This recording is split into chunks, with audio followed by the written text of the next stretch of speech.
Hola, ¿qué pasa, hombres? No, I'm not doing this show in Spanish tonight. I hope everybody is doing well. It is February 23rd, 2022. And as you can see, I am still here in Pennsylvania, but this, I believe, will be my last show. In fact, I know it will be because I have a flight next Monday. But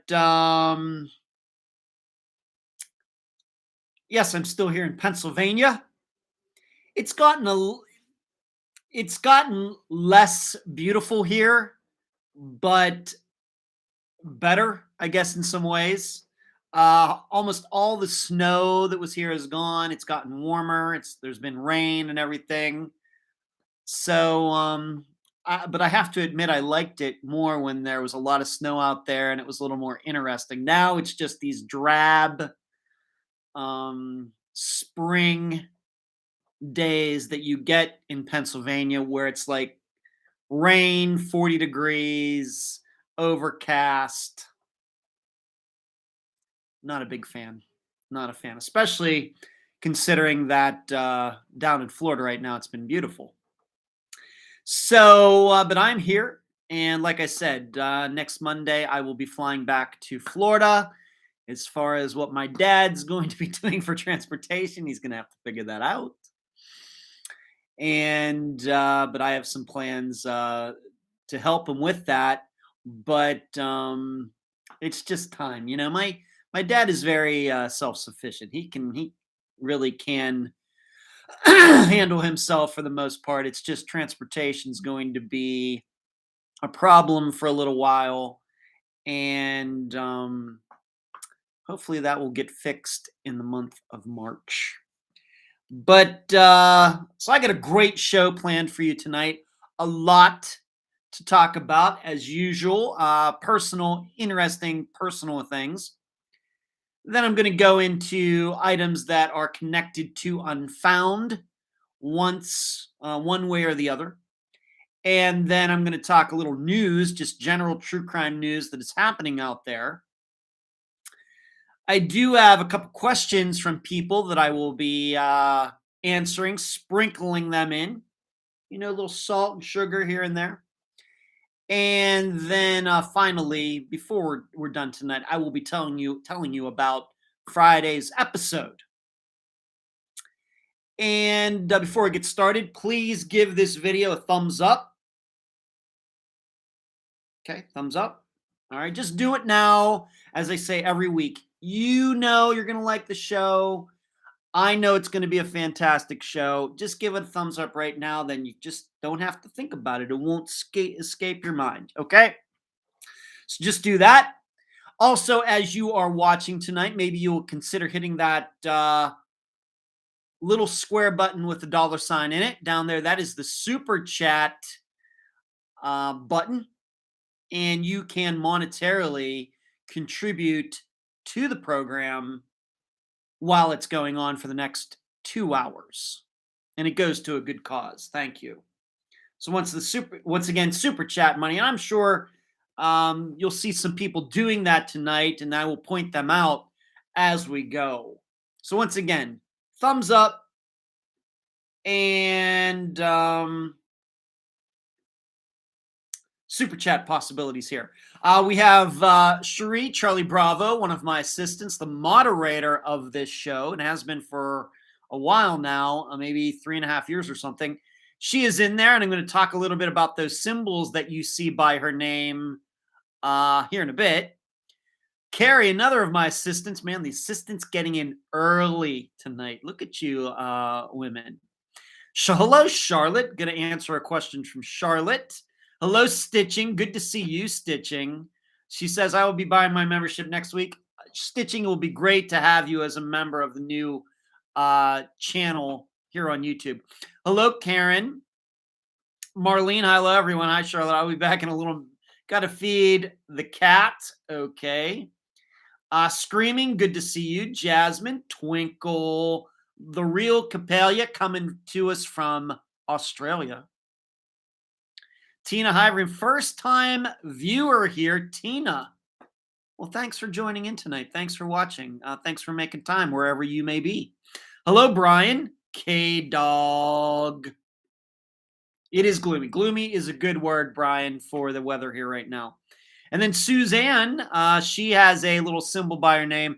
I'm going to once again point that out in a little bit. Twinkle says Oklahoma is called green country. I call it stick country in the winter. Yeah. Hello, Kathy. Kathy and Kathy's helping me with something. So I got to talk to her a few days ago. Kathy, thank you for so much help. Cannot thank you enough. And Carrie says 17, snowing, overcast, windy. Sorry to hear that. Tina says, who else is down here in Florida by Clearwater? Well, Tina, maybe you don't know, but that's where I live, and I'll be back there Monday night. Brian gives it the thumbs up. Thank you.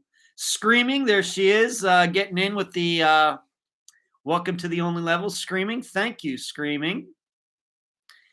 I gave this video a thumbs up last night. I was that quick, but I wasn't first. I was second.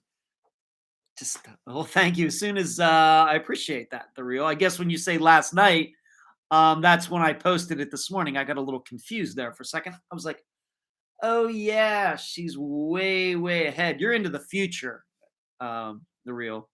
Barbara says finally made the live show. Barbara, thank you for tuning in. Good to see you. And glad to watch the hello. Thank you, Alec. About 4 years. Is that how long it's been, Cherie? About 4 years. Okay, stitching. Okay, everybody. So I got everybody in here. Everybody's ready for the show. And like I said, I will get to some of these symbols you see by a couple people because I have that on the agenda. So once again, I am here. Dad is just going to have to figure his presentation out. But I'm going to tell I'm going to tell you, give you a public service announcement right now. All right. And I'm going to do this probably on my personal Facebook page too. Did I say this last week? I don't remember. I did not check. But if you have any older parents, let's say 70s into their 80s, and they go into the hospital for something, obviously other things, of course it's cancer, something that'll be a bigger concern. But if they're going in for some operation, let's say maybe they're having some blood pressure problems or something like that, here's what you tell them. Tell them to not take any cognitive tests while they're in there. Don't do that. Don't do that. This is what has happened to my father. I think he got screwed, just to put it. And that's why he has lost his license for the time being. All right. Your parents got to go to the hospital. Totally understand it. It's things that cannot be avoided. But while they are there, you tell them, somebody comes in there and some nurse says, I'd like to give you a little bit of a cognitive test. They should say, nah, I'm not really in the mood. No, don't do that. Don't take it. And I know we have some nurses here, and I'm all big fan of the medical community and all that. But tell them to not do that. Because just taking a test, even if it's just 2 minutes long, they may be on some drugs, and who else knows what's going on with them while they're in there. If they do not do well on that test, it could screw everything. All right. So I'm just telling you, if you think your parents are going in for something, tell them, you get to taking care of what whatever your problem is. But if somebody comes in there and they start talking about taking a cognitive test, well, we want to go through some things with you. Can you count back from 20? Tell them to not take it. If you think that your a family member, mainly probably a parent, has some sort of issue going on with their mind, what you do is, if they're in there, as soon as they get out, just have them go to a real, neuropsychologist, somebody like that who can really, really do real tests on them. Okay? In contrast to getting something done in there, and I'm telling you, it's nothing but bad news. Just telling you. Because this is what's happened to my father. I think he got screwed, and now it was a very short path to where he is now, and now it's going to be a very long path to get back to where he was. Sucks. So just a heads up to all of you, just warning you. But like I said, I'm flying back Monday. Just stuff needs to be done. Like I said, my dad can take care of himself, and he's just gonna have to rely on some other people for transportation. Um, and but it's been good. We've gone out. We've gone out to breakfast. Luckily, I don't think I've put on too many pounds here. But we've gone out to breakfast probably 4 out of the 7 days of the week. We've we went to a basketball game. We This Saturday night we're going to be going to a trivia night up at his clubhouse up there. I think there's going to be a lot of people up there, and you know how much I love trivia. We've played some poker. We've had some nice meals. I'm going to get to that in a second. Took some great drives around, riding around. My brother Michael's come up a couple times. I went over to see my sister. I saw her twice. And I was going to come up here no matter, even before I had this thing happen to my dad. I was going to be coming up for a month anyway. But I wasn't going to come up till maybe like around now. So everything just got pushed up. And so I've been here for over a month now. And I would say it's gone pretty fast, but it's time to go. So I'll be here till next Monday, and my brother Michael will drive me to the airport, and my brother Brian will pick me up in Tampa. And before long, you'll see the regular background with what is it? The red Unfound sign over here, or is it over here? It depends. But it would be the regular background that you are used to. Moving on, I broke a door today. Funny story. My dad had not heard from this one friend of his who lives across the street over there. And he was kind of worried about her. Totally understandable. She's 90 years old. But she's great health, great mind, like her a lot. And she lives by herself. And so my dad was a little worried about her. Say, well, let's go over. And she's actually given him a key for like when she's gone, he can go in, and check things. So we go over there and we go to the front door, and he has the key, and we get the first, like the screen door open, and then it's the real door. And I'm messing around with the key, and you can hear the bolt sliding in and out, but still the door is not opening for some reason. We never did get it open. And while I was pulling on the handle of the door, I ripped off the two bolts that were holding the top. So it's a handle like this. And so there's a couple bolts down here and a couple bolts up top of it, and it has like this depressor thing. I pulled the top right off the door. I didn't even yank it that hard. So she wasn't home. Actually, she ended up being just fine. Actually, she was at the dentist this morning when we came over there. But later, when my dad finally got to talk to her on the phone, I had to come on the phone and told her that I broke her door. So we owe her a handle for a door. She didn't seem to care about it too much. But the interesting thing is that my dad has the same exact handle on his door, and his broke within the last year or so. So I think the handles on these doors, all these buildings where they live were built in about 2004. I think we've gotten to the service life of the door handles that were originally on the doors. So my dad's, like I said, broke sometime last year, but it broke in a different way. So maybe it was time she got a new door handle anyway, because my dad did. So there you go. You just never know what's going to happen. I really did not even yank on it. To me, I didn't really, maybe 25% power, and it should pop. I was like, so there you go. Next thing, maybe last week, I think I told you that we were going to Fondue this past weekend, and we did, and it was fantastic. I actually fondued before the think tank on Sunday evening. It was me, my dad, his friend whose door I broke. Her name is Dottie. And then a relative of the family, her name is Barb, and her grandmother and my grandfather on my mother's side were brother and sister. She came over. She brought a friend to her, so there's 5 of us, and we fondued. We used canola oil. We had 2 pots going. We had meat, we had pork, we had chicken, and we had shrimp. It was so good. It was so good.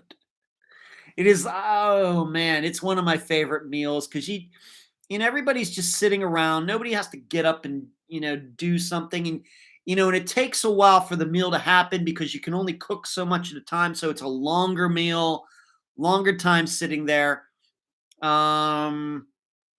Just, a little more camaraderie and a little more feeling of togetherness than you usually get, I think, for your average type of meal, even if it's Thanksgiving or something like that. But my dad did a fantastic job. Fantastic. He got the meat, he cut it all up because you have to cut things up for fondue, the chicken, the pork. He cut it all up. We had a salad, we had vegetables. Dottie brought over some cake and some brownies or whatever they were. It was fantastic. We had a spectacular meal. And, if there's some sort of thing that reminds me so much of my childhood, it's fun doing. I think I said this last week, but I'm going to say it again because it's my show. We used to fondue probably twice a year, and it was always, it's always very special. One of the times was always on New Year's Eve, and we'd get together with other families. There would be other kids there, and being an only child and living out in the country, I did not have a lot of playmates. And I don't mean Playboy playmates. I mean just kids around my age who lived next door that I had things in common with. I didn't have that. It's probably why I'm a hermit, as an adult. But getting together with other kids and for New Year's, and it's a party atmosphere, and it's cool stuff on TV, and you're fun doing, and you're doing, maybe we were playing like Atari 2600 back then. It just, all of that comes back when I fondue. And so it was great. It's just a lot of work. But it was so good. I'm glad that it came up in a conversation that my dad and I were having about a week and a half ago. And he goes, I think we could do that. I have fondue pots. I have them here. We can do that.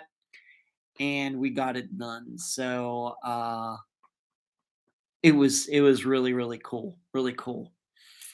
Who knows when I will get to do that again. I was thinking, there is a restaurant chain called The Melting Pot that they do that, but I think I've only ever been to those once. One of them once, and I think that was with my parents. Must have been in the 80s when we were on vacation somewhere. It must have maybe it was when we went to Orlando to Disney World in like 1983 or something like that. I think that's the only time I fondued outside of a house. But if you've never fondued before, you should think about it, try it out. Maybe you want to go to a place like the Melting Pot first, but it's really cool to do at home. It's great for family gatherings. And a lot of people have never fondued before. In fact, Barb and her friend who showed up, and they're a little older than I am. I don't think they had ever fondued before. So I think it was a good time for them, something new. And so it was cool. So let's see what everybody's saying here. Hello, Alec. Do you ever go to Bros for Trivia Night, Tina? No, I will tell you that I go to Fat Cat Tavern on Thursday evenings for trivia. And that is that restaurant / bar is at the corner of Belcher. And is it East Bay or West Bay? I get those confused, even though I've lived there for 10 years. Belcher, and there's a Publix in that shopping center there. It's called Fat Cats. We'd go on Thursday nights for trivia, Tina. That's where I go. Hello, Jill. Hello, Laura. Kathy, regarding my dad, it is very unfortunate, very unfair, stinks. I'd have some harsher words than that, but this is a PG show. It is messed up, Charlotte. Twinkle, thanks for the advice. I'll keep that in mind for myself. Very good, Twinkle. Yeah, I hate that for my dad. Suzanne, thank you. So Carrie says, sounds like it was time to replace the handle. Anyway, it very well may be, because I tell you, I did not yank on it that hard. Really. I mean, really. My door down in Clearwater is, granted, the building's 35 years old or something. Who knows how old that door is, but I manhandle that door, and I know what manhandling a door is on that one. I did not do that to this one, and it broke. Sheree says, poker trivia crossword doesn't sound like cognitive decline to me. We can sign a petition at change.org since I know how much you love petitions. Sheree, getting jiggy with that comment. Yeah. Sheree, I don't know.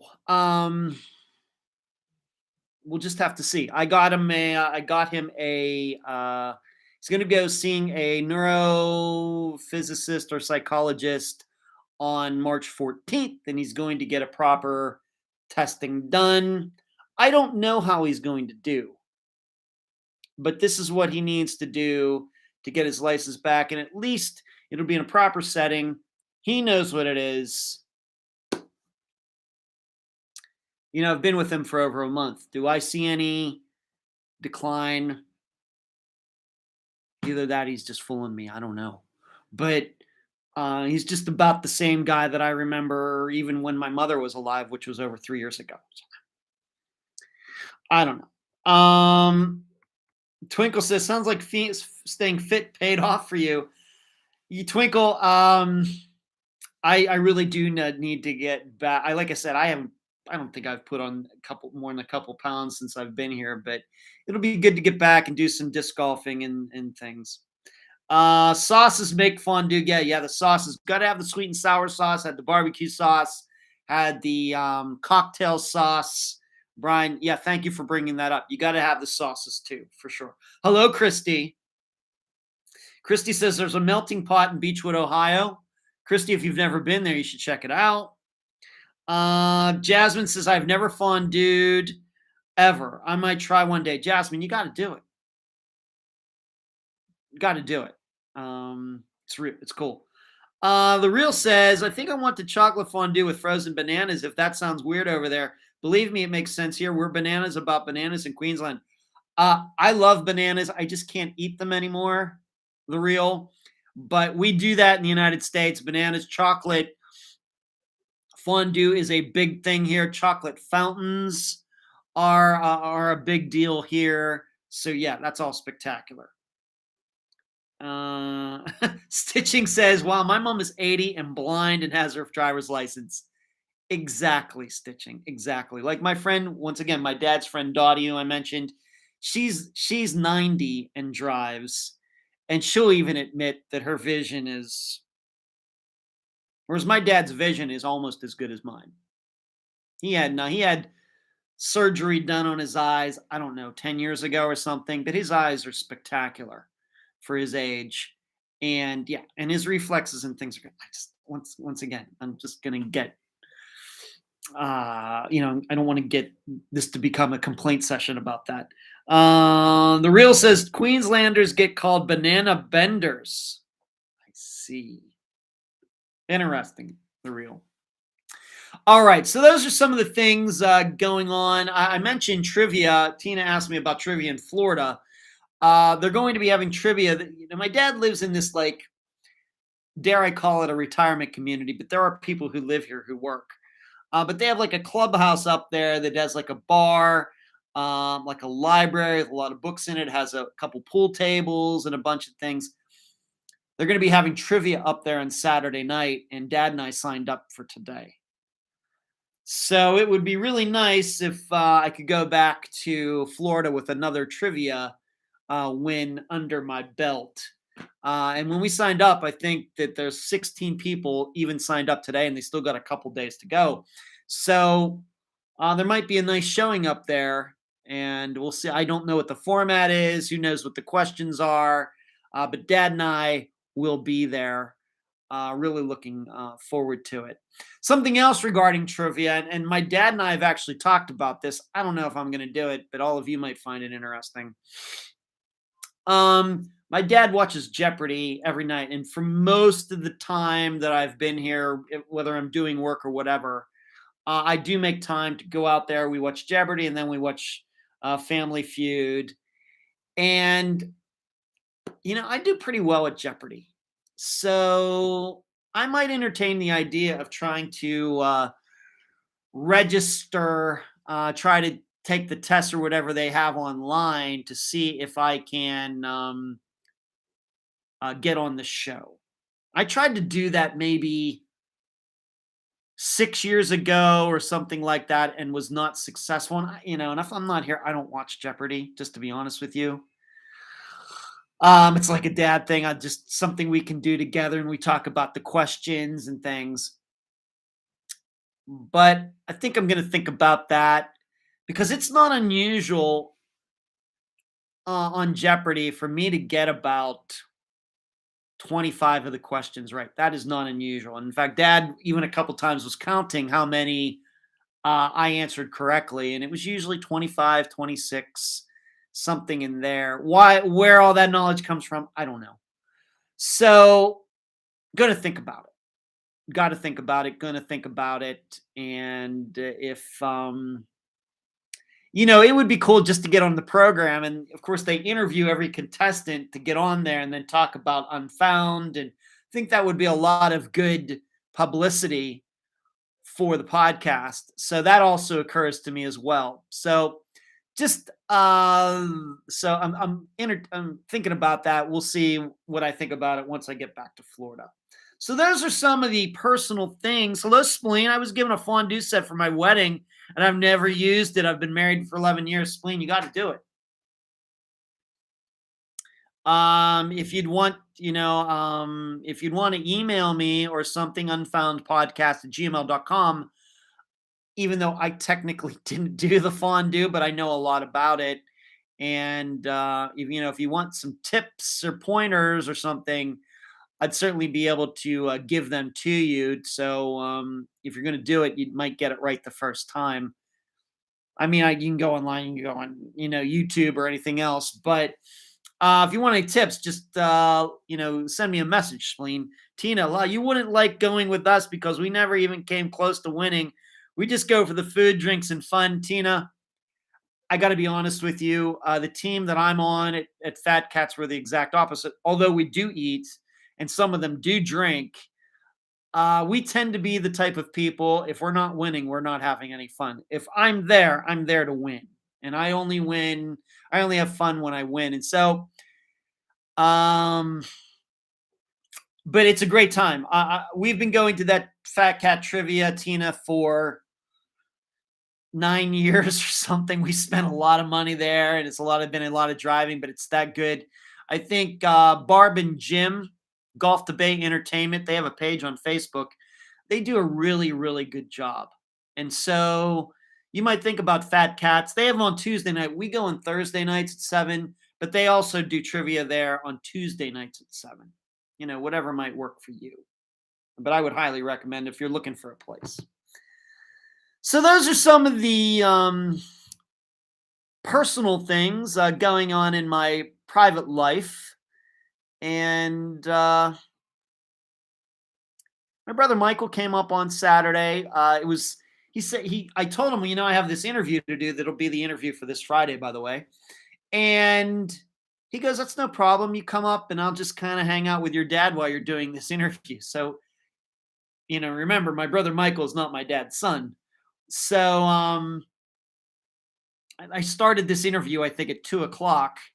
And my brother got here at like 2:30 or something. And so I'm in there for like 2 hours, and the two of them are just out here talking, and I'm doing my work, doing interview. And then afterwards we went out and all hung out for a while. And he was here till like 7:00 or something. So he was up this weekend. It was good to see him. he was talking to my dad about my dad's situation,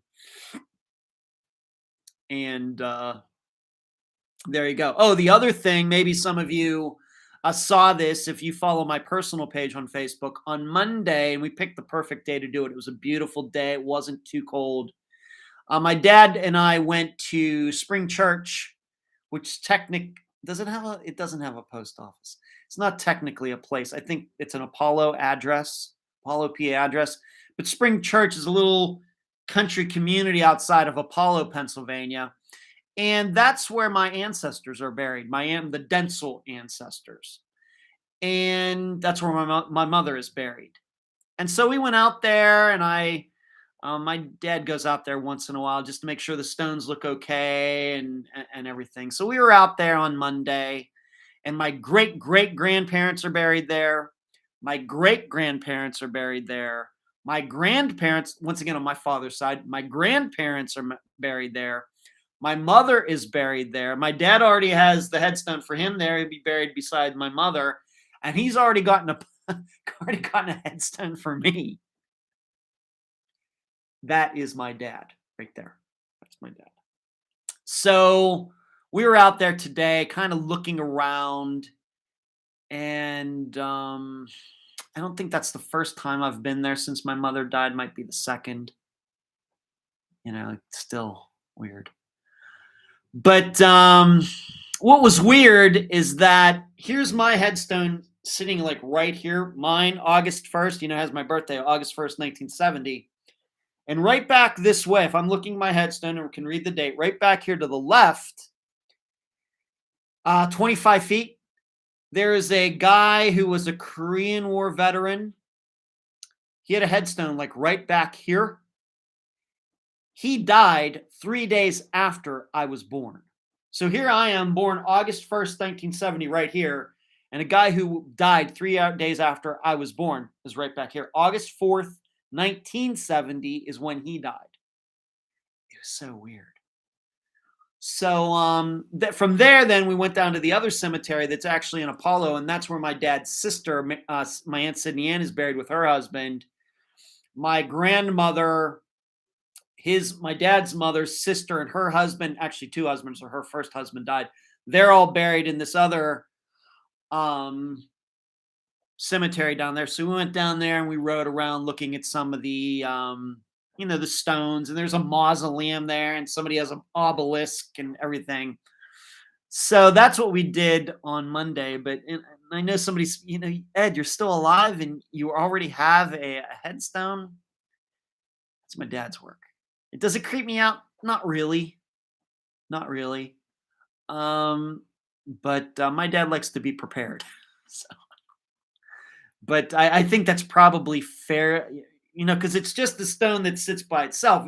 People married, like my dad and my mother, they have one huge stone. And of course, she's there, and her dates, birth date, death date are there. Of course, his is there too on that same stone.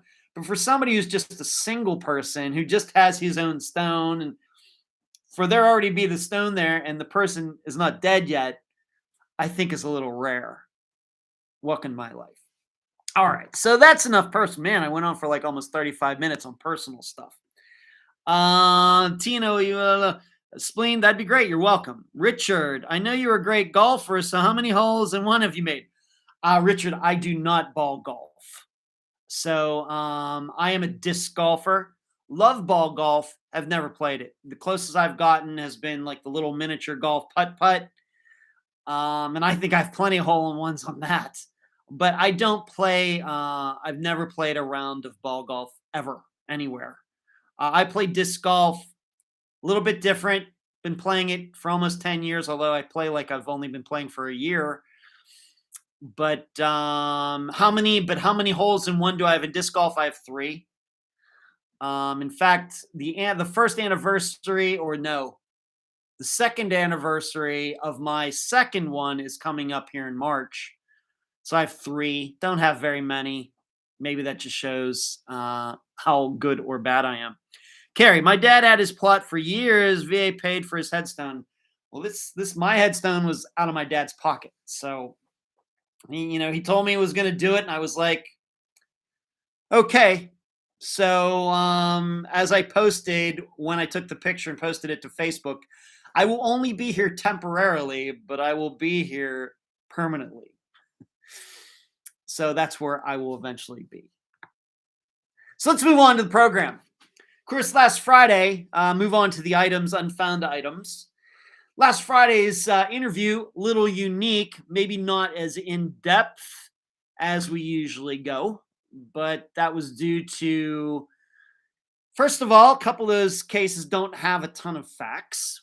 In addition, they are a long time ago. And in addition, of course, the main guest, Therese, was only the investigator on one of them. But I thought, it just didn't feel right to just cover Mary Ann's disappearance when we have these two other unsolved cases that are on the same floor. You got to cover them. So did the best I could under the circumstances, but as I stated, I'm not going to, if it's not as in depth as some people, come to expect every week, and I like being in depth too, but if those people think that I'm going to pass up interviewing Therese for an episode, they're crazy. These people are crazy. So fantastic. I'll talk to her anytime, whatever she wants to talk about. And I know some of you, have bought her book and are reading it. And I think that's fantastic. Thank you for doing that. I'm also hoping that some of you went to Google Play and watched the documentary, which really well done. Got into some of the things, Therese was passed over because she was a woman. I thought it was a really good documentary, and $3.99 to rent it. I don't think you can go wrong. And, I found it very interesting. I think I watched it last Thursday. So check it out. Now, as far as the poll, I didn't do a poll for every one of them. I thought that got a little bit laborious. So in the discussion group, I just posted a poll for Mary Ann's, given that was kind of the main one anyway. And the discussion group believes that Mary Ann got picked up. The think tank, if you're wondering what the think tank is, that is something you get if you become a premium Patreon member, patreon.com/Unfound Podcast. It's the only group of its kind in the world where we get together every week to talk about the disappearance for that week. In the think tank, pretty much agreed. Also, so the discussion group and the think tank also agreed that Mary Ann got picked up. By who? No idea. And then for me, for the blog that I write at patreon.com/Unfound Podcast, I also decided that she got picked up. Once again, by who or by whom, I don't know. So there were no polls for Mary Regan's murder, like asking, for example, did her husband murder her? Did somebody else murder her? All I can tell you is we did talk about that in the think tank. The consensus was that Mr. Regan did it, no matter if the Pittsburgh police thought that he didn't. And then when it came to Marcella Krolsey and her disappearing, there's so few facts. It's just so hard to say. It's just so hard to say. I will tell you in the blog, I decided that Mr. Regan killed Mary Regan, and I decided that Marcella had some sort of medical event connected to her diabetes. I don't know that much about diabetes. I tried to learn as much as I could, but every person's situation is different. We had a discussion about that once again in the think tank Unfound Podcast, or at patreon.com/Unfound Podcast. And just hard to say. Of the three, I think Mary Ann's probably is the one most people would be most assured of. And then I think a lot of people might believe that Mr. Regan killed Mrs. Regan. And then I think Marcella's is going to be the one where I guess just about anything is possible. So it was a unique episode. Enjoyed doing it. Actually, my dad and I were invited to go down to see Therese, and but I just don't think that's going to happen. But and Sharon, can't forget Sharon in there for her doing the documentary. So got invited to go down there. Just don't know if that's going to happen. And what's going on here? Carrie, my dad, yeah. Carrie, stitching. They cracked the base off. It's installed. I hope to get him a nicer one day. Charlotte says, Therese sure has her faculties for her age. Yeah. Charlotte, we should all be so fortunate. And give this video a like. Yeah, give this video a thumbs up. We got a nice showing of people here tonight. Wow. Nice showing. Once again, if you're doing it, watching it live or in the year 2337, give this video a thumbs up. Thank you for posting that, Cherie. Where was that apartment building in Pittsburgh? It was called the Martinique, and it was on Baum, B-A-U-M Boulevard. Yeah. I for your time is. I don't know what that means, Debbie. So that is the Verdecchia / Regan says / Krulsey episode. But if you go to like our website, I just decided to, I think, call it the Therese Rocco episode just to keep it simple. But I'll try to keep in touch with them as I try to keep in touch with every guest on the program. And I have to be honest, one of the things, given what's, my time, the way I work has been changed for the last month since I've been here. One of the things that I need to get back to is really getting in contact with some of these guests who have been on Unfound in 2022 so far. Just one of the things that just doesn't seem to be enough time in a day to do that. But I really do try to keep in touch with guests, get back to them after they've been on the program and talk to them a little bit. I always want to keep the communication lines open. And so downtown, I know I'm not a Pittsburgh expert, but Baum Boulevard. Yeah, you hear it a lot. I think of Baum Boulevard from hearing from commercials. I know that there are a lot of car dealerships on Baum Boulevard. That's what I know. Emma, I went to Duquesne University. My mother went to Duquesne University. She was a music major. She graduated in 1962. So I know Duquesne University. Okay, let's move on to this. And this is probably going to be helpful to explain what some of you are seeing in the chat tonight. You're looking at the chat and you're saying, there's something different about it. What is it? What are those little green signs beside some people's names? Well, you know who those people are? Those people are now members at the new YouTube channel for Unfound. Now, you may be asking, well, what is this? So Ed, you've been talking about this, but what is it? How do I join? How do I sign up? Well, if you're watching this video right now, and I'm going to point down to the button, it's somewhere in here. It says join. Why don't you hit that button and think about it? Here is what the channel membership is. And those people that have those little greens markings, Screaming, thank you, Screaming, Debbie, Cherie, I know Suzanne is in there too. There's Suzanne up in there. These are people who are now members at the very exclusive YouTube channel. And this is something I started. And what do you get when you sign up? It is only $2.99 a month. What are you going to get for that? I'll tell you. You're going to get a daily update from me there. You'll see me, right, like I'm sitting here, or once I go back to Florida. Every day I'm going to come on. I'm going to do a short video. Probably they've been like 3 to 4 minutes so far. But I will tell you what is going on in the Unfound world today. So today, when I did the one this morning, I said, Wednesday is always like my busiest day of the week because of the live show. Because the live show is usually 2 hours long. It takes me about an hour or something to put the outline together. If you see me looking over here, that's where the outline is of what I want to talk about. It takes me at least an hour to put the outline together. Today, I usually end up editing the interview, doing some recordings.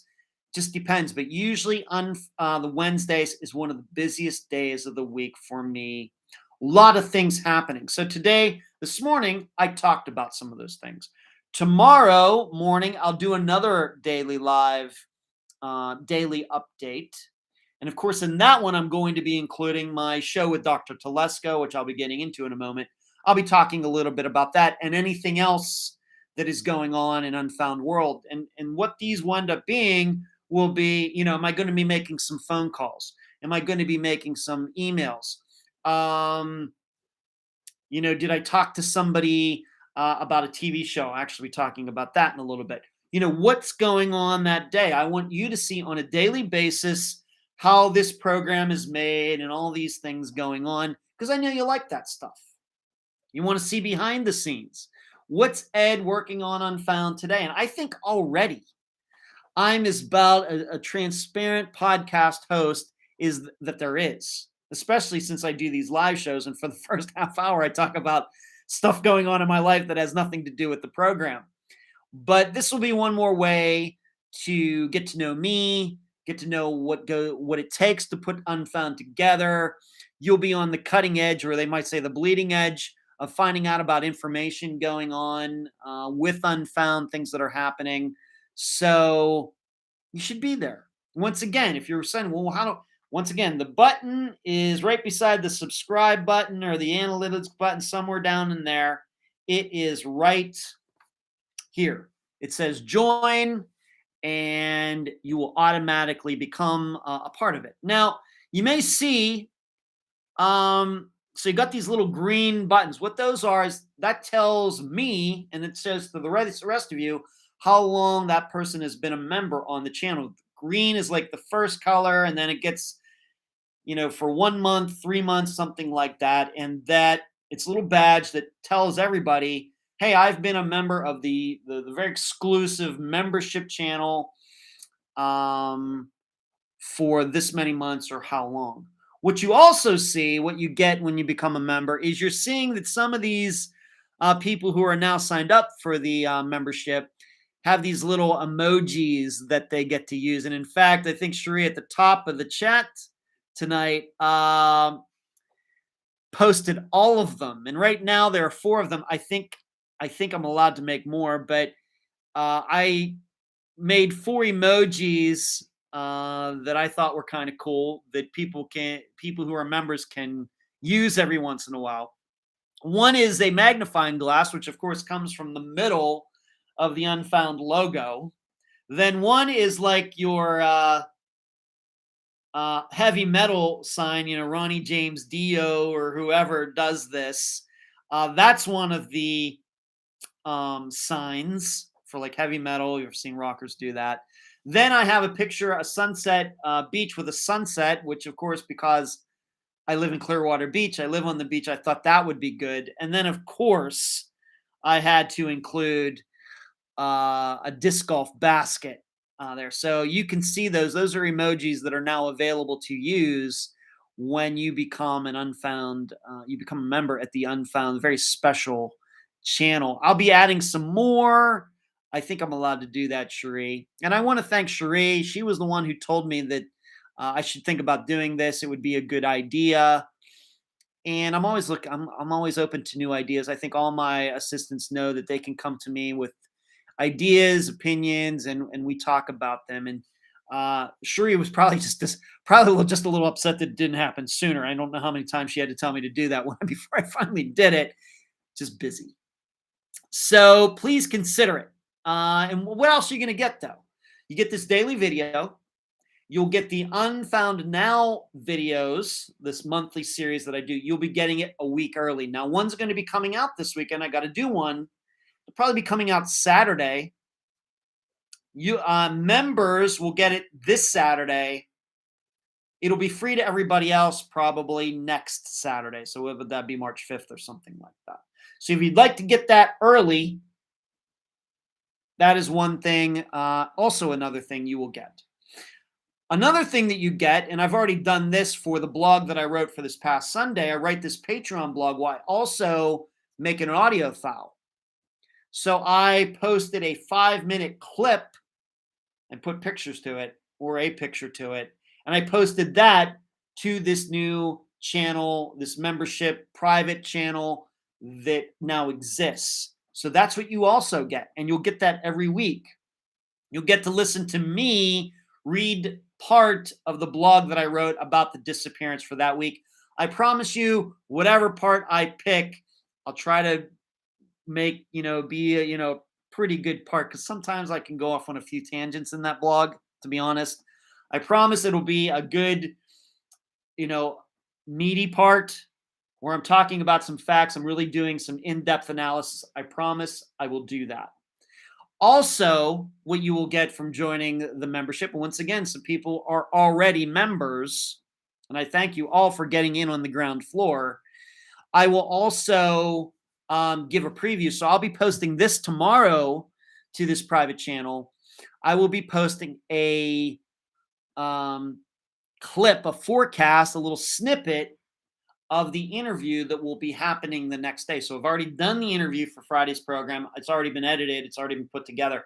I will take like a 5-minute portion of that and I will post it once again with pictures, and people who are a member there, members at the private channel, will get to see that. So like a preview of what the interview is. I think it's a pretty good deal. $2.99 a month. And I'm guessing, depending on, the time and how things go, might add some things. Maybe we'll add another level. It's just hard to say at this point, but I love creating things for all of you. That's where Unfound Now came from. That's where this live show came from. That's where the map analysis videos come from. Things that I think will be interesting for all of you. It's just this time, it's a very, very small fee per month to get some of these things. But once again, I don't know any, does any podcast do these things? I don't know. So those are the 4 things: daily update video, Unfound Now video early, preview of the interview for that Friday, and a clip of the Patreon blog, which you have to be a Patreon member to read. I will make that part of the private YouTube channel as well. 4 things, and that's a lot of stuff for $2.99 a month. So think about it. I'd appreciate it.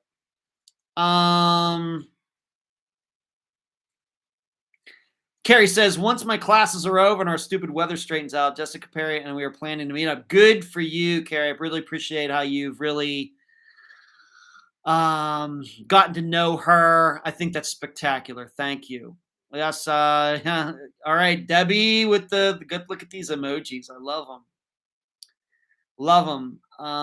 Screaming says, tomorrow you will be discussing the disappearance of Evelyn Hartley with Dr. Telesco. I will, Screaming. Thank you. I'm going to be talking about that. Thank you. Twinkle, did you join the private membership club? Thank you, Twinkle. That is spectacular. Thank you. Screaming says, yeah, just wanted to make sure that I wouldn't miss it for the world. Thank you, Screaming. Please remember to hit the thumbs up.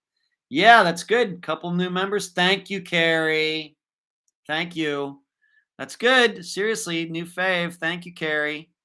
Sharon says, my brother was on Jeopardy. He was a history professor. Awesome.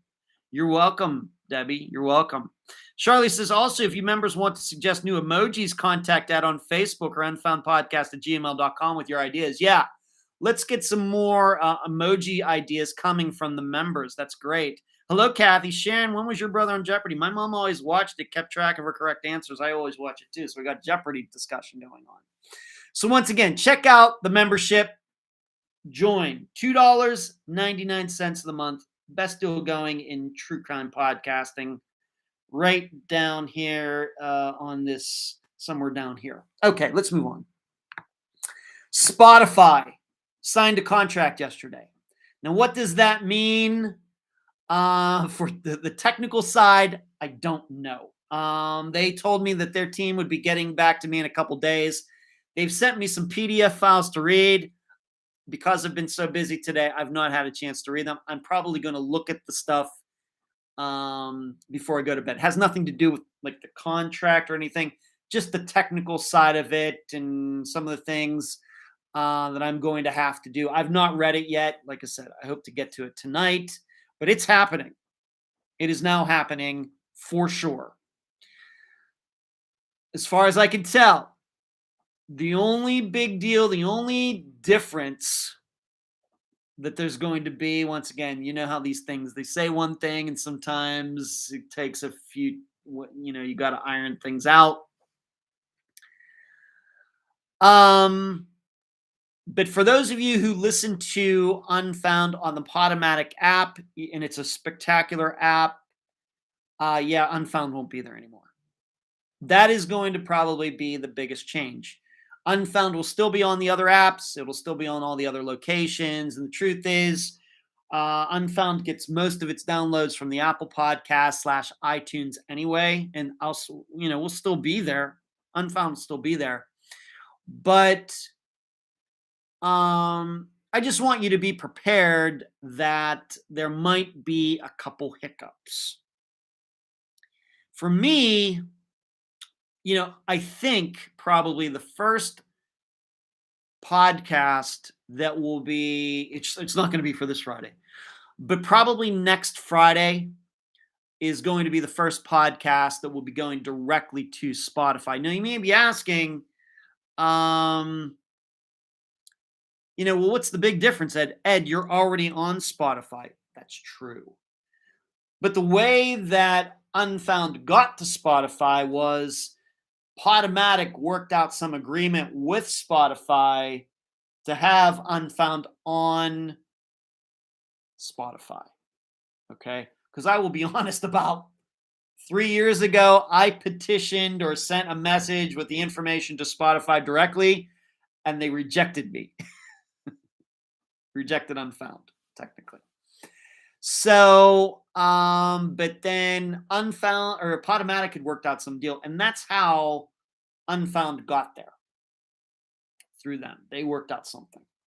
But the big difference now is that Unfound now will be monetized. There will be payments to me based on the amount of downloads. And I was very, I don't, as you know, talk about numbers hardly at all. But in January, the beginning of January, I did tell all of you how many downloads Unfound had for 2021. And nobody was surprised at how big the number was. Nobody was more surprised than I was. And that rate has continued. And I hope it does continue. But I think I'm going to find out very quickly if Podomatic's stats, what they've been giving me for the last 5.5 years, have been correct. Because that's how the program will be monetized. That's how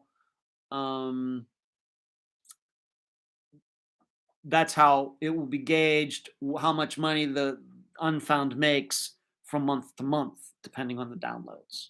Okay. Now, why did I finally decide to do this?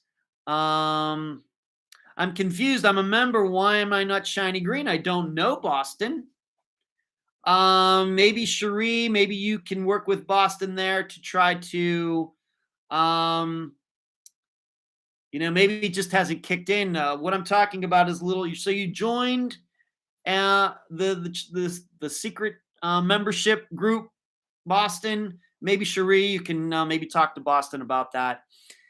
But I've said that Unfound would never have ads. And that was always under the belief that up until just recently, the way ads work for podcasts is that you sign up with someplace and they have control over the advertising. They can drop in advertising anywhere they want.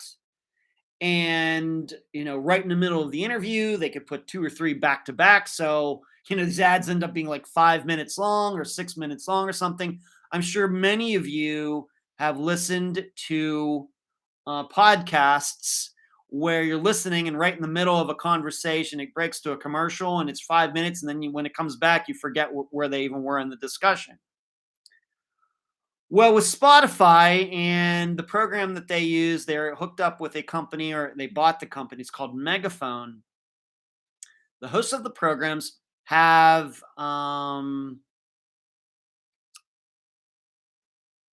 the control over when the ads play and how long they are. And that is exactly what I've been looking for a while. It didn't exist until recently. I don't know anything about the technical side of that stuff. But I was thinking, that might not be bad. If I have control and I say that I can mark in the file when I'm going to be uploading it to Spotify, put an ad here, put an ad here, put an ad here, and that's it, then that is something that I can do. Why? Because then I can craft my recording and making of the program around that. Whereas for all these years, for example, and this is not to pick her out, I think she does a fine program, but just so you know, it's comparable, like The Vanished with Marissa. She, of course, covers nothing but disappearances, just like Unfound does. In fact, we started in the same year. She started, I think, at the beginning of 2016. I started in September 2016. But I've listened to some of her episodes enough to know that she adds ads right in the middle. And sometimes she reads them, sometimes she doesn't. And my impression is she has no control over that.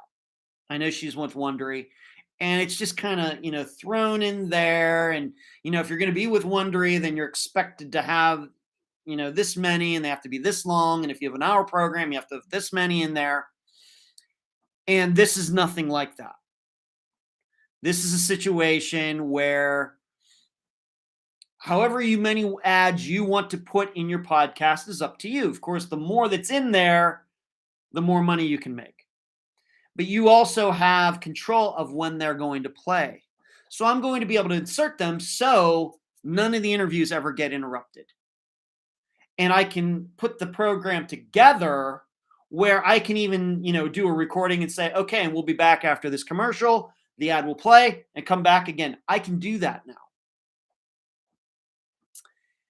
And that's why I've chosen to do this. All right. So I'm sure there's going to be some growing pains, but I'm pretty good technical wise, figuring these things out. I just need some time to work on it. The hardest thing is that with new episodes, like next Fridays, which I'm going to do the interview on Saturday, the new episodes won't even be any problem because they're just getting made. The problem is going to be all of the old episodes, because I'm going to manually have to upload all of those MP3 files and mark them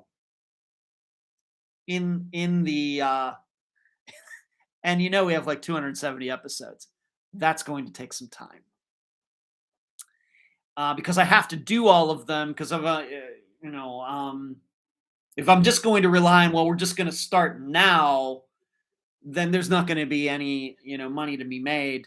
Because when I told you back in January how many downloads Unfound had for 2021, that was of all episodes together.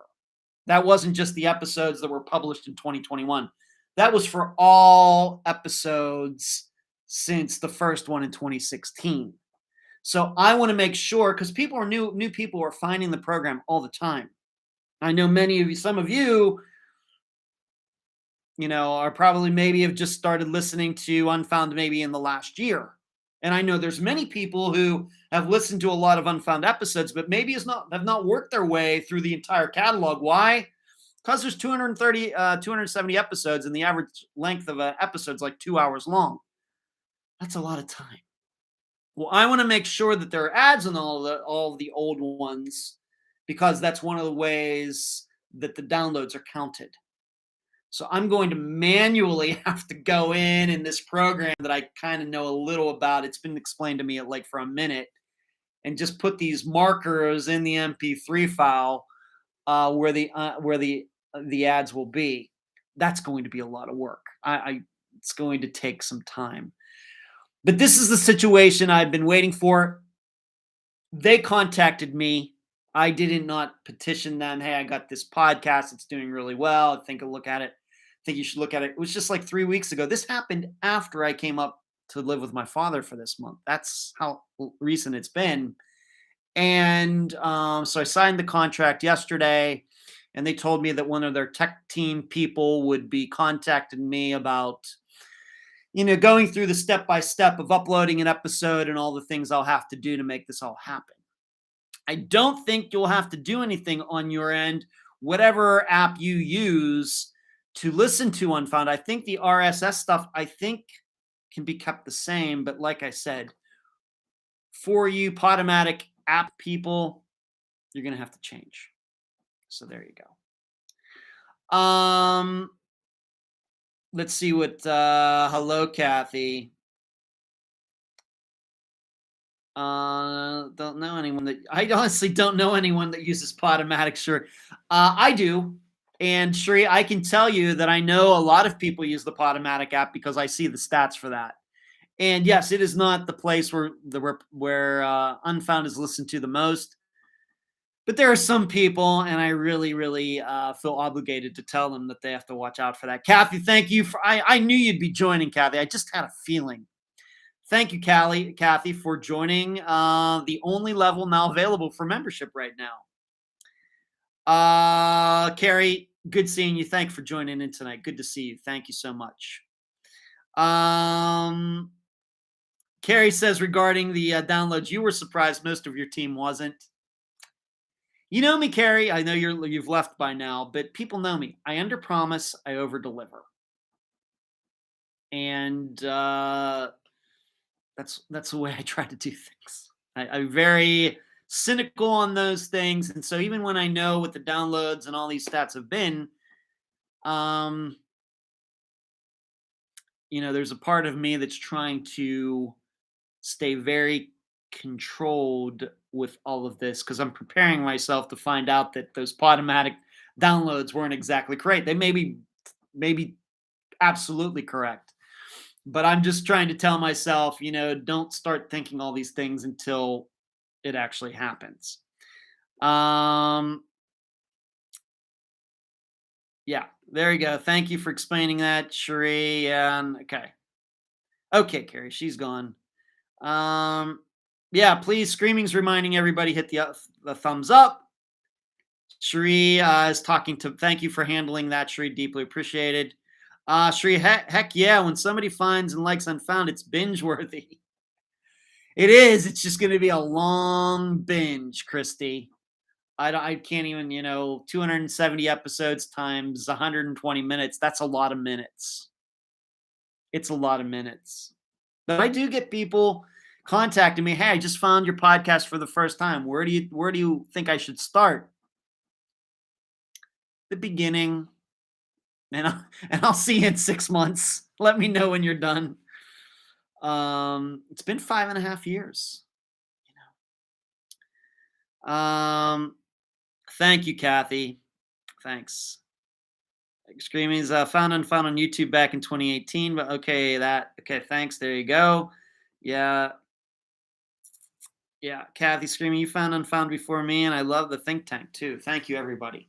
So once again, if you're watching tomorrow or a week down the road, you want to become a member right here, just hit the join button, follow the directions, and yes, but I will tell you right now, I've pretty much planned what I'm going to do. There is going to be an ad right at the beginning before you ever hear my voice. It's called a pre-roll. There's going to be an ad. You hit the play button. You're going to hear an ad right at the beginning.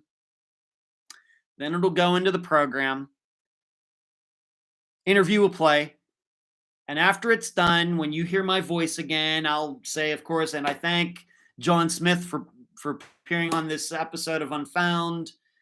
What do I use? And that was my March 1st, 2022 interview with John Smith, brother of Jane Doe And I thank him for joining me and all of you on this episode. And then probably what I will do is I will say, and then now I will be back after this advertising. I'm sure I'll come up with something funny. And so then the ad will play, and then we'll come back, and then I will continue into my summation, which, as you know, can vary in length from 3 minutes to 5 minutes. But if it starts next Friday, I'm already telling you that next Friday's summation is going after the interview is going to be long.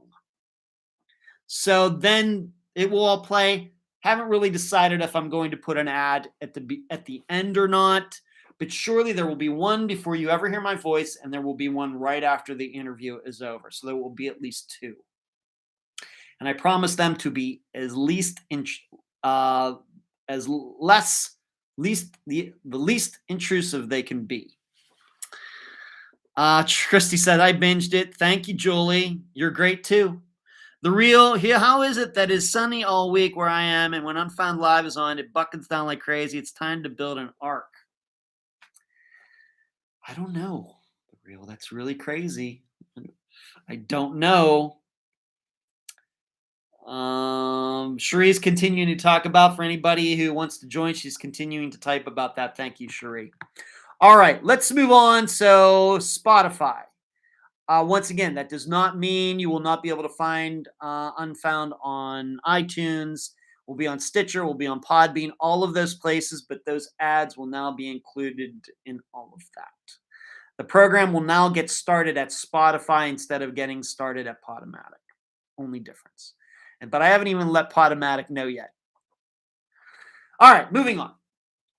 There was this article about Flight 370. I don't know what to make of it, so I contacted Jeff Wise, who was my guest way back in 2017. Seems like yesterday. And I know there's a video. It was done by 60 Minutes on Australia. The real, maybe you got to watch that. Did you watch that 60 Minutes show about Flight 370? And they're talking to this guy who's some radio signals expert. I talked to Jeff Wise about it. He just is not impressed at all. I'm not sure what to make of it. You know me. I think we have to just look at this the same way we look at every disappearance. We have to look at it through the eyes of, here's some guy that's nobody's heard of. He comes out 6 years later saying, hey, I think I've solved this. Suddenly I have all the answers. And it just, it's no different than when somebody comes out of the woodwork for a regular disappearance of one person who disappeared 6 years ago. Somebody comes forward and says he or she knows all this stuff, and you have to be cynical about it. And so that's the way I'm going to continue to be. And Jeff surely knows more about the investigations and aviation and everything than I do. And so I'm just going to defer to him. Certainly, the show, this segment of the 60 Minutes in Australia was interesting. It was well done. But I'm not sure it's true. He's saying, well, the plane, flew in circles for a while. This totally contradicts other things that are known about that flight and the tracking of it by satellite. And truth, I'll take GPS. I'll believe GPS before I believe radio signals any day.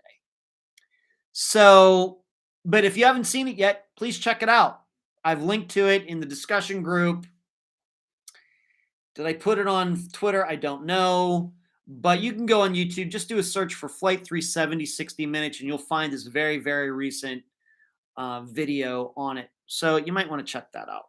You did watch that reel. Okay. Yeah, it made me think about taking up ham radio. Okay. That's neat.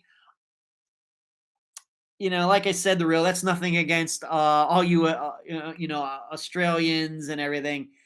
I just didn't think that the report, really did not change my mind at all. But we also have to remember that the 6-year anniversary, or is it the 8-year anniversary, is coming up here in March. So that might be another reason that this is kind of getting some attention. And it's a good way to get viewers' eyeballs on the program because the anniversary is coming up. We always have to keep that in mind when it comes to a story like this as well. Let's move on to a question. I know, Charlotte, you are in here, and I'm sorry it's taken so long to get to your question. I'm watching, still listening. Jeff said, "Don't hold your breath." That's what he said, Christy. Yeah, I watched it. Cherie watched it. The real. We have a particularly intense interest in Flight Through 70 over here too. It's never far from our minds. Still very close to home. Yeah, I know. And and I give all the credit to the Australians that got involved in the search. Certainly great working with those other countries. But I have to admit, the real. I'm not sure that the plane is down in that area anyway. But Charlotte's question: can you give any ideas of clues that the police or family or investigators should look for after a person goes missing? I was wondering about things like new concrete slabs being poured for no reason, people leaving town suddenly, strange behaviors in family or friends or acquaintances. Charlotte, those are all good things. But we just have to realize that we can talk about Zoe Campos, and we know about Andrea Bowman. Both of them were found on the properties of their killers. But still, that's fairly rare. It's something to consider. It's something to think about. It's certainly a good idea if there is a belief that it should be foul play to keep your eyes open for something like that. But I think we should still just remember that the percentage of disappearances that are solved from a person being under a concrete slab or something, pretty low percentage. Pretty low.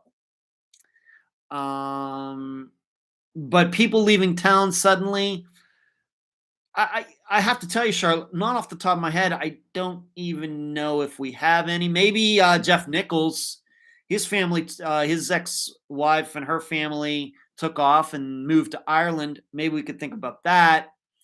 But can you give any ideas, the clues that the police or family or investigators should look for after a person goes missing? I think they just need to understand that when wives go missing, usually it's the husbands that did it. And when women who have boyfriends or girlfriends, this happens in lesbian relationships too, if a woman in a relationship goes missing, most of the time it was their significant other that caused it. It's something that's well known. Even if it doesn't look like it, it should be suspected. And maybe you might not even need to look anywhere else, but just concentrate on that significant other. For men, it's a little more diverse. There are a lot of possibilities there because men are, more probable to cause self-harm. We have more addictions. We're more likely to commit suicide. We're more likely to have mental illness. So police need to keep that in mind. As I've stated many times, that my opinion, and some people have told me, Ed, you should write a book, a pamphlet, for families, what to do if a loved one goes missing. And I always dismiss that. Why? The same way I look at cigarette smoking. You can put all the warnings you want on cartons and packs of cigarettes. People still smoke. They don't think it's going to happen to them. Of course, they're also addicts. I don't think it would be worth it to write a book like that because nobody ever thinks it's going to happen to them. They think, oh, that's what happens to other people.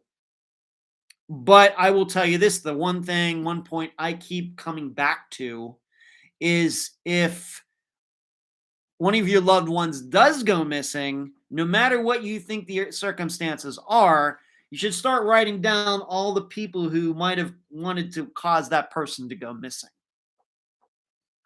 And you start finding out where those people were as quickly as possible. Because what is one of the problems?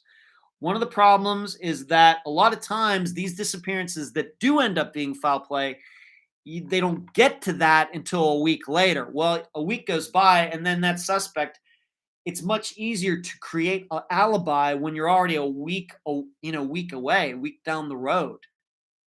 It's hard for the police investigators to go back a week and find out if this person was telling the truth about being at work or not, unless there was a video camera or a punch in or something like that.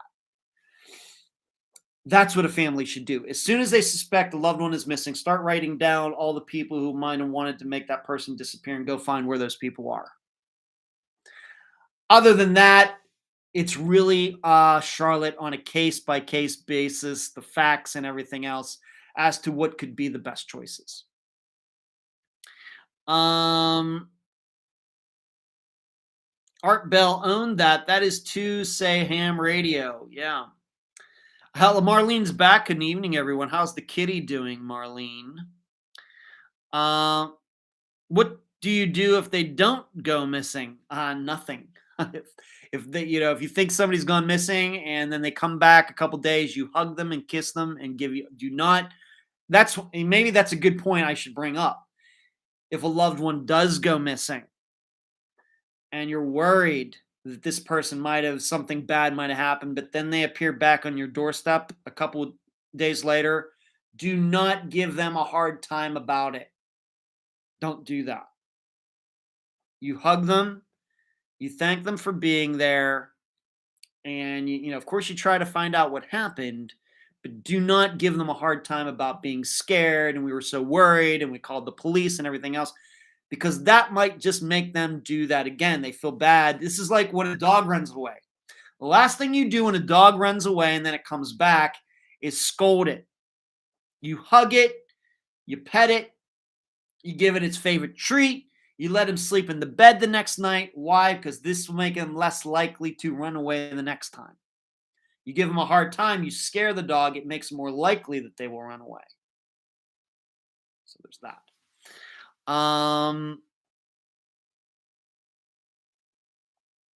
I was really kidding. I know, Julie, but it's certainly relevant. Did you hear about the Susan Powell case where they found human remains in a mine in Utah, Charlotte? I just, in passing, I would urge everyone to not get too excited about it. Unless they can prove that Josh Powell knew about this mine being there, I just would not. It's a TV show.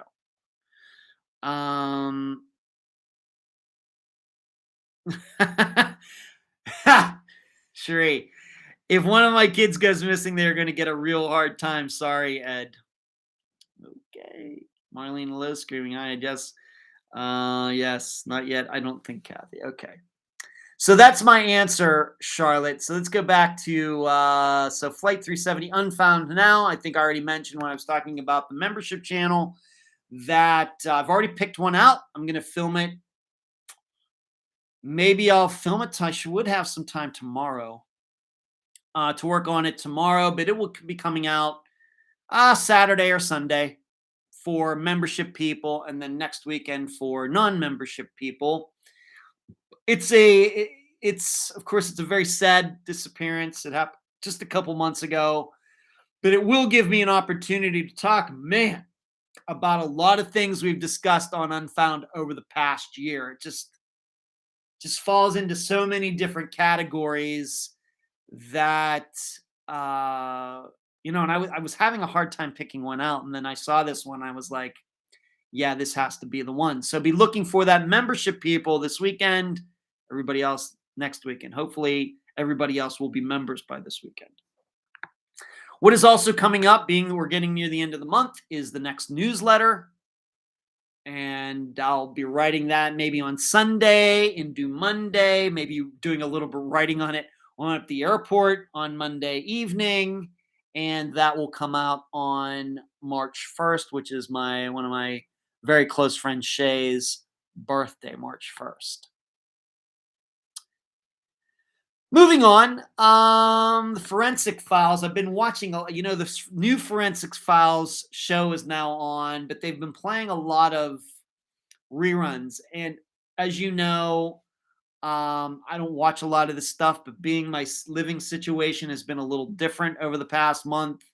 I've been watching it right on this TV right here. I've been watching a lot of old Forensic Files. And a murderer, a serial killer that we actually FOIA'd his information. They actually covered that it was the forensic file on the serial killer Rosendo Rodriguez from Lubbock, Texas. That was on the Forensic Files yesterday. And actually, we FOIA'd his information a couple years ago for something that we continue to work on. So it was weird knowing as much as I do about what he did and then watching it on Forensic Files and how he got caught and the suitcase, he was called the suitcase killer. It's just you just never once again, you just never know what you're gonna run into when you do this, and then you see something that you know a lot about appear on TV, like the Flight 370 program as well. But I really, I haven't watched Forensic Files, and I'm not really a forensic type of person. We rarely ever talk about forensics on Unfound. But I forgot now that I've been watching it like every night when I've been lying in bed and they've had like a marathon going on whatever channel. I forgot how much I love the music to the Forensic Files. That guitar, it's so mysterious, has a great feel to it. And I forgot how much I love the theme music to Forensic Files. The shows are good. Once again, not really my thing, but I just love the theme music to the Forensic Files. I'm just wondering if any of you ever thought that yourself, that you love the music. Let's go up here.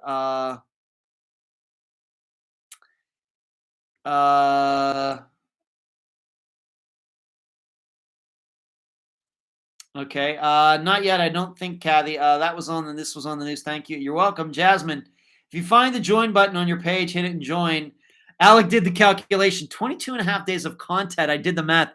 Alec, go way above the Call of Duty on that. So 270 and 270 episodes times 120 minutes comes out to 22 and a half days of straight content. Thank you for doing that, Alec. In fact, it's about time for the next update episode that I do a stats of all of that stuff. So that's going to put that in my mind. Thank you, Alec. Yeah, that's a lot of listening. Kathy says, I remember Josh Powell and his two little boys went camping late at night in the winter. One of the boys said mom was sleeping in the car. Yeah, very sad. I remember when that happened. Thank you, Suzanne. Super cool. You're right. I went through with this, Ed, 2 days ago. There's a workaround, so we will get it figured out. No worries. Yeah, it has to do with iPhones. I don't know. Thank you for bringing it up, Boston. K-Dog, do you drink coffee or tea? I do not drink coffee. I've never drank coffee, K-Dog. I'm a tea guy. In fact, I had some tea I've had a lot of hot tea since I've been in Pennsylvania, since it's been so cold. I've also had a lot of hot chocolate, K-Dog, but that's a great question.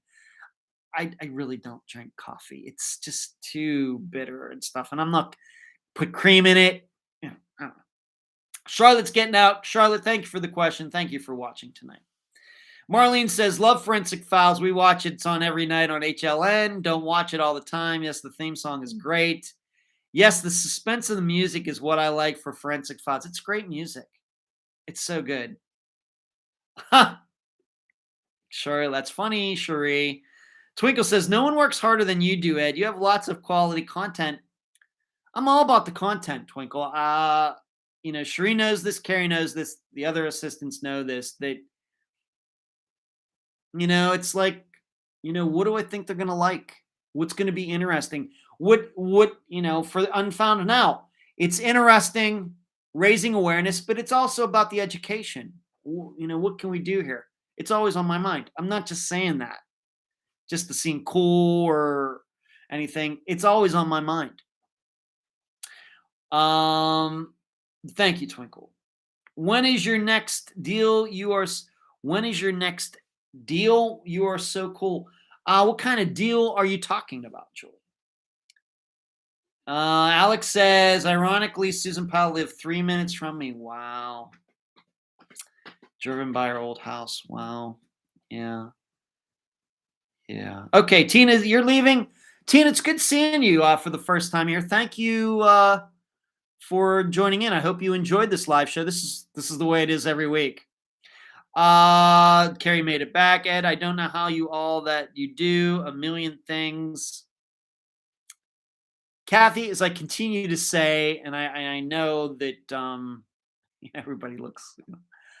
It's easy to do all these things when you don't have a girlfriend, you live by yourself, you don't have a dog. You know, it's just amazing how much time you can create for yourself. But I am busy. It's cold there again. Sorry to hear that, Marlene. Okay, moving on. I want to talk about a little bit about Jason Landry. Only got a half hour left. Man, the show's flying. 5 days ago, so since the last live show came out, there was a story how this ex-FBI agent is working for free for Kent Landry, Jason Landry's family, trying to figure it out. What happened to him? Allegedly he's given 10 persons of interest their names to the sheriff's office that's responsible for Jason's disappearance. I read the article about what this guy had to say. I got to tell you, this is just another guy full of theories. Aren't we all? It's one more thing that I think that I could add to my repertoire of things that I try to teach the public on regarding disappearances. Doesn't matter if the person is an ex-FBI agent. Doesn't matter if they're an ex, and no offense to Dr. Telesco. It does not matter if the person is an ex-NYPD police officer. It does not matter if they're ex-military. It does not matter if they're ex-CIA. It does not matter if they're ex-NSA. Doesn't matter if they're ex-NCIS. Does not matter, does not matter, does not matter. Doesn't matter. The only thing that matters is if they are an ex-missing persons investigator, and that's all they ever did their whole career. Those are people who I would take seriously if after they are retired, they get involved in missing persons cases. Everybody else, to me, is just looking for attention. Why? Because none of these other people have any experience in missing persons cases. Yes, the FBI does kidnappings and disappearances once in a while, but they are certainly not specialists in it. Certainly not. And to hear this guy talk once again, he just sounds like a guy sitting in a bar throwing out theories. I'm sure he was a fantastic FBI agent. I hope he had a great career. I hope he caught bunches of criminals and everything else. But it's obvious to me that this guy is using his title as an ex-FBI agent to become some authority on it, and he's not. No different if you were to say, a retired engineer, and then he's going to comment on building bridges. He might not have ever built a bridge in his life, might have never designed one in his life, but because he has engineer by his name, he thinks he's supposed to be taken seriously. So I'm unfazed by this, and of course he has some name of, for his group and all of this. I'm totally unfazed by all of it. How he came up with these 10 names. He's talking about, maybe somebody was in the car with Jason. He might have picked somebody up at that intersection. Anybody can say that. Somebody who's a Starbucks barista can come up with that stuff. There's no proof of any of it. You know what there is proof of? There's proof that Jason Landry there's proof that he was on something on driving home that night. Doesn't mean he's to blame. Maybe, and I'll get to that in a moment. But there's no proof there was anybody else in that car but Jason Landry. You know how I know? Because the car got wrecked and we know Jason was in it, but they've not found any blood or anything else from anybody else in that car. What are the odds of that? I feel horrible for Jason's family. But these people who are getting involved, and it seemed with Landry's family is okay, are not helping things. And this takes me to Kent Landry. I got to talk to him about a year ago with John Lorden. I feel horrible for Kent Landry and the rest of Jason's family. Horrible. But I'm also only concerned about sticking to the facts and not throwing out a lot of theories. Something that Kent Landry said, I guess the sheriff said, we've looked at all the facts and we're just kind of stumped right now. Yeah. And to which Kent Landry said to the sheriff, maybe it just feels better to blame it all on Jason. Well, I'm here to tell you a lot of disappearances, there is only one person to blame, and that is the missing person. The reason Crystal Morrison went missing is because of Crystal Morrison. It's horrible. It sucks. I wish Crystal Morrison was still alive. But the reason she ended up in those woods is because of her. Esther Westenbarger, I feel horrible for her daughter who was on Unfound way back in 2017. Horrible. And I got that disappearance wrong when I wrote about it. I feel horrible about that. But let's be clear. There's only one person to blame for Esther Westenbarger's disappearance and death. Esther Westenbarger. She was the one who was driving. She went off the road. Now, it might have been a heart attack. She might have fallen asleep at the wheel. She might have been drinking and driving. But it's still on Esther. It sucks. But that's the truth. With Robbie Hurt, same thing. There's only one person who is responsible for Robbie's disappearance. Robbie. So this happens a lot. I don't know if it's as common as murder, but it's enough that we must accept it. A lot of these missing people who go missing, it's on them. Doesn't matter to me. I want to cover the disappearance anyway. I want to try to help. I'll ask as many great questions as I can. I'll do as much publicity as I can. I will let the guest talk as much about the facts of the disappearance as possible. But it still very well may be that the missing person is responsible for his or her disappearance. So when I hear Kent Landry say that, it very well may be that Jason is responsible all by himself. And we surely can't rule that out. And in fact, that is probably most probable of what happened. Are there situations where the missing person wasn't responsible? Yeah, there are a ton of those too. Austin Pivo, Zoe Campos, Andrea Bowman. They are surely not responsible for their disappearances and what we now know, all the ones I just named, they were all murdered. They are surely not responsible for that. But also, I think it was kind of obvious what happened in those situations, that murder was suspected and most probable. You can't say that about Jason Landry's disappearance. You can't say it. And it's going to be interesting because the Unfound Now that I'm going to be covering this weekend is very much like Jason Landry's, except for this one, there are witnesses. Won't mention it. You'll find out who the missing person is when the Unfound Now episode comes out. I feel for families. I want to help them out, but this is one of the reasons that I don't consider myself to be an advocate. All right. I'm just searching for solutions. Advocates, like any advocates in any kind of thing out there, sometimes they tend to overstate things and exaggerate things to try to draw attention to their own personal cause. What ends up happening is that the truth gets distorted. We don't distort truth. We don't distort facts at Unfound for purposes of getting more publicity for disappearances. We accept these disappearances as they are. Okay? And one of the things I know, families always want someone to blame. And it's not common for families to blame their own missing person. Now, that did happen recently. What was it for Jordan Carvalho's maybe? Or once again, one of the very recent ones, the guest was saying like, man, him doing this really has hurt our family, was putting blame on the missing person. This is rare.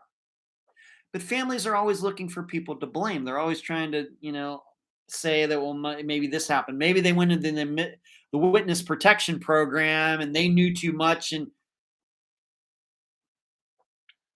they're always looking for someone to blame. And unfortunately, many times, not a majority of the time, but many times, there is no one to blame but the missing person. Once again, I don't care. We just have to accept things as they are, not as we would want them to be. And when it comes to this article, once again, this article I found about all of this and saying that Jason Landry's disappearance was under investigated is crazy. Jason Landry and the amount of people the number of people they had out there and the times they've gone out there and all the coverage and everything, it has been more investigated than 99.99999% of disappearances that have happened in my lifetime. Still, we don't have answers, and that's common. It's common. It sucks. I'm going to keep saying it. It sucks, but that's reality. That is the reality on this. It was not under investigated. Families often do want people to blame, other people to blame, even though the facts show that the missing person was all by himself or herself. As far as it makes them, and as far as the FBI goes, people throw around their resumes. I was an ex-FBI agent for 30 years and everything else. That doesn't mean anything to me. But some families get really impressed with that stuff, and I would urge them to not be. So Jason Landry's disappearance continues to be unsolved, and I'm still convinced that he is not far away from where his car wrecked. I do not knowing the area specifically. I can't say why these searches have missed him, but there's no fact that I've heard collected by anybody that causes me to think anything else that got hurt, walked away, collapsed somewhere, is not with us. I, of course, hope he's alive. So, let's see here.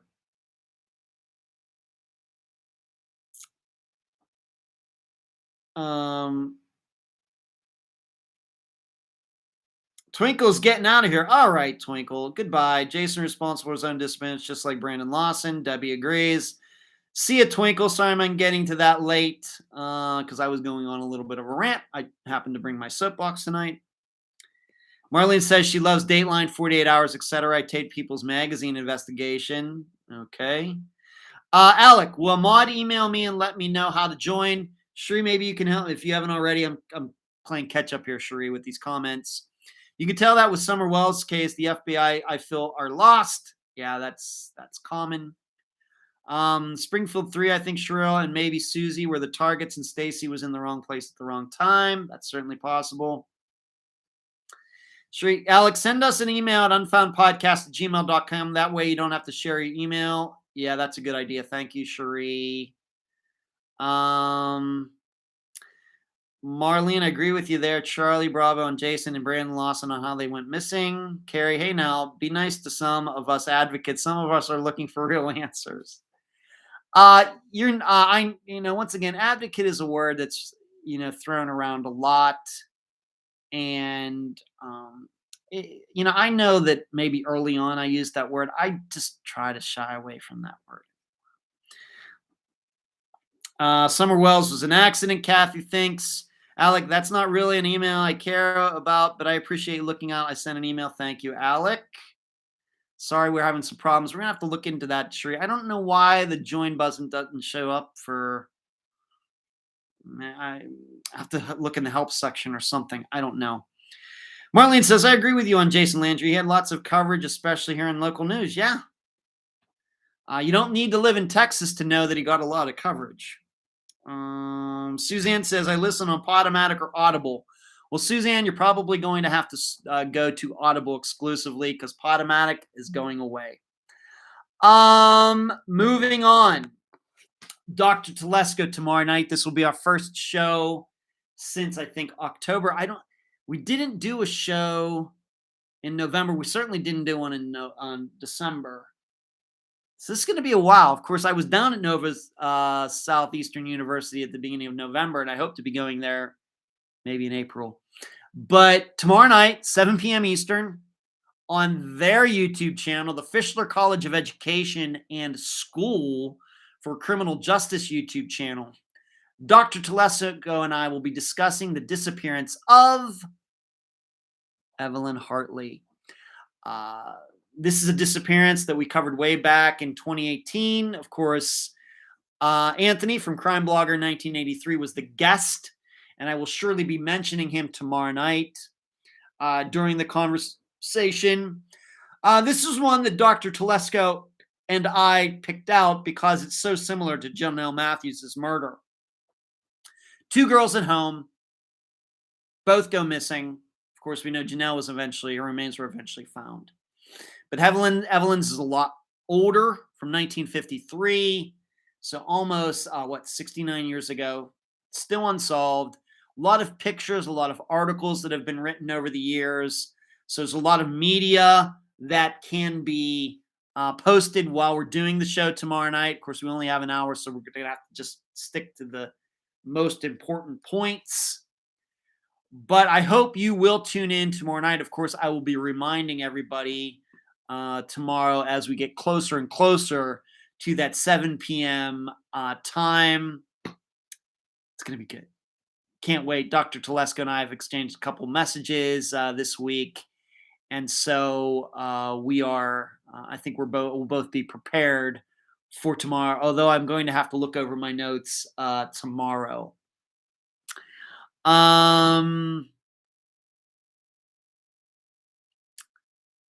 Suzanne, congratulations on Unfound. Oh, thank you, Suzanne. Always, I appreciate it. If you are using mobile watching, closing the chat and join button is back with the like button. There you go. Charlie, yeah, YouTube, Fisher College. Thank you for posting that, Cherie.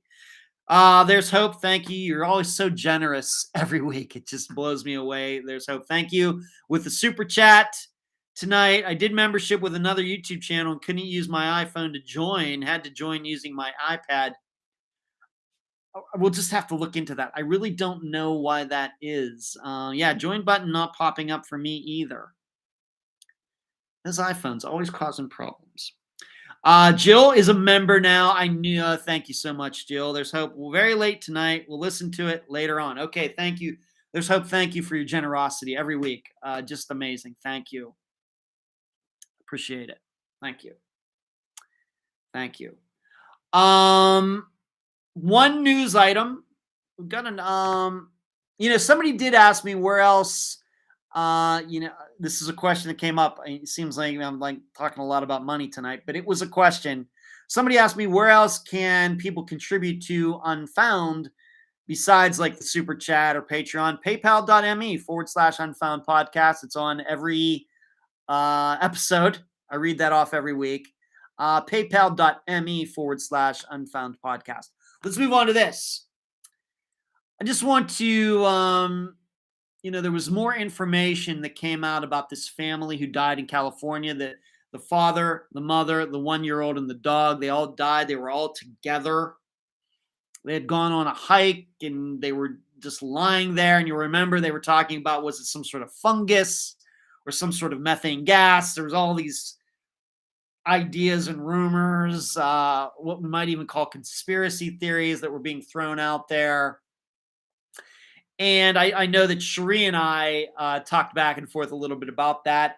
I had put forth the idea, are we sure they didn't get hit by lightning, being that they were so close together? That made a lot of sense to me, but that was not what the answer is. And it was John Garish, Ellen Chung, their 1-year-old child, and their dog all died very close to together. And we now know that they died from a combination of dehydration and hyperthermia. So hypothermia is when you go out in really, really cold weather and you freeze to death. Hyperthermia is when you die from heat, being too hot. And we now know that they knew that they were in trouble. The information has come out that they were trying to call, trying to text people, saying, hey, we're dying, we're really in trouble here. And unfortunately, they were out of range of a cell phone tower. I will tell you that, I know that I've talked about this, when they were found. I know I talked about this story once before last year sometime. But I don't know if I told you this. I will tell you that I've had to, I've had this happen to me a couple times. For some reason, it's always in Orlando, and it's always on this one particular disc golf course, where it's the original course at Turkey Lake. For some reason, I've had this happen to me 3 times, where I was out on the course. It started at number 1 and worked my way down, and getting down toward like number 11, 12, 13. You're going down this hill, and then you're playing back up this hill. And it seemed every time, not every time, but 3 times now, I have done that. And by the time I got to basket 18, I felt sick. And I started getting these chills on my, even though it was like 90 degrees out, I started getting these chills on my arms, started feeling like flush on the face. That is dehydration. That's hyperthermia. And you got to know when you feel that to stop. Find shade. You got to find shade. And of course, if you have water, start drinking it. But I will tell you, in these times that's happened to me, I was actually low on water. And of course, I survived. But it's amazing how quickly that can happen. So I've kind of been there where I've felt this overcoming. And it just comes on like that, like out of nowhere. It happens. And, what people need to learn to do if you are going to be going out and you feel compelled to go hiking in 100-degree weather, the key is not bringing water with you on the trip while you're out there going wherever. The key is drinking a lot of water before you ever go out there. Because by the time you feel that you're getting dehydrated, it could be too late. And by you drinking water, that may not stop what is going to happen anyway. You got to drink all that water before you get, of course, take water with you, but you got to drink a lot of water before you ever go out there. Because people get out there and they think, well, I feel fine. And they're not.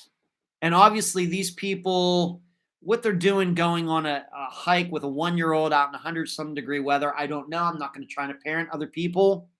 I'm not a parent. Doesn't make a lot of sense to me. But this so easily could have been avoided. And so it's, once again, another public service announcement. I started with the whole thing about if your parents are going to the hospital.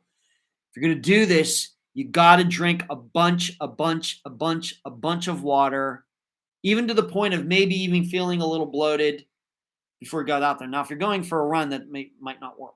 But if you're going for a hike, you put a lot of water before you go out there, because that's the water that's going to cool you while you're out there. And if you're just going out there maybe already a little dehydrated or just in normal conditions, and you say, well, I'll just take a gallon of water, and when I feel like, I don't feel good, I'll drink some more, it's already too late. Keep that in mind. Very sad. Totally avoidable. Very sad. Even the dog. What probably happened is that the parents became dehydrated first. Then it was the 1-year-old. And because the dog isn't going to leave the humans, it stays there and it dies too. Probably what happens. All right, let's go on to this Friday's episode.